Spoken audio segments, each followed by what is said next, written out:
আসসালামু আলাইকুম। একটা চ্যালেঞ্জ গ্রহণ করেছি। চ্যালেঞ্জটা ততটা কঠিন নয়। চ্যালেঞ্জটি হচ্ছে আমি 40 দিন 40টা ডিফারেন্ট মসজিদে ফজরের সালাত আদায় করব ইনশাআল্লাহ।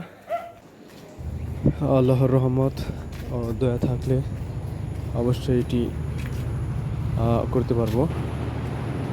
তো আজকে আসছি মদিনা জামে মসজিদে আজকে আসছি ফজর নামাজ আদায় করতে।